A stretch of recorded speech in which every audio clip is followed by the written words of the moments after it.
Beauties இப்போ என்ன tips பார்க்கலாமா?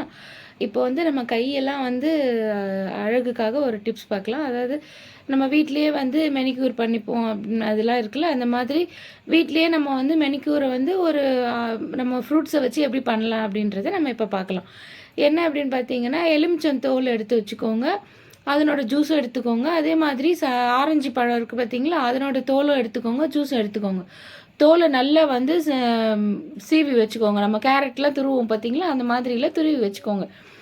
அதில் வந்து நம்ம இந்த ஜூஸையும் சேர்த்து நல்லா இது பண்ணிவிட்டு விட்டமின் இ ஆயில் போட்டு அதை எல்லாத்தையும் ஒன்றா மிக்ஸ் பண்ணிவிட்டு கையை வந்து நல்லா சோப் போட்டு வாஷ் பண்ணிவிட்டு இதை வந்து நல்லா அப்படியே பேக் மாதிரி போட்டு ஒரு 15 மினிட்ஸ் விட்டுருங்க. அதுக்கப்புறம் நல்ல கையை வந்து நல்லா தேய்ச்சினா அதாவது ஒரு மாதிரி ஸ்க்ரப் பண்ண மாதிரி போட்டுட்டு அதுக்கப்புறமா நீங்கள் வந்து வாஷ் பண்ணிவிடுங்க. இந்த மாதிரி வந்து நீங்கள் பண்ணிவிட்டு அதுக்கப்புறமா வந்து மைல்டாக வந்து நம்ம அலோவேரா ஜெல் ஏதாவது போட்டு நீங்கள் இது பண்ணலாம்.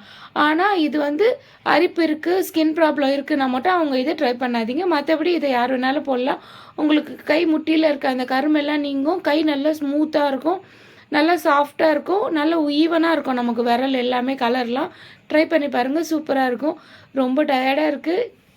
குபேரன் கோவில் போயிட்டு வந்தோம் இன்றைக்கி. நான் அதனோட வீடியோ இது கூட சேர்த்து உங்களுக்கு போடுறேன். பாய். ஹாய் பியூட்டிஸ், இது வந்து காஞ்சிபுரத்தில் இருக்க ராஜகுபேர் டெம்பிள். இது வந்து நான் வெளியிலேருந்து உங்களுக்கு வீடியோ எடுத்து போடுறேன். உள்ளே அலௌடு கிடையாது. நான் போயிட்டு வந்து உங்களுக்கு எப்படி இருக்குன்னு சொல்கிறேன். இது வந்து ரொம்ப சக்தி வாய்ந்த டெம்பிள். எனக்கே வந்து நான் 6 வீக் போயிட்டு வந்தேன். ரொம்ப வந்து ஒரு வைப் நல்லாயிருக்கு. கண்டிப்பாக நீங்கள் எங்கே இருந்தாலும் ஒரு டைமாவது இந்த கோயிலுக்கு போய் விசிட் பண்ணுங்கள். உங்கள் லைஃப் வந்து கண்டிப்பாக ஒரு சேஞ்ச் ஆகும். நல்ல ஒரு மாற்றம் தெரியும்.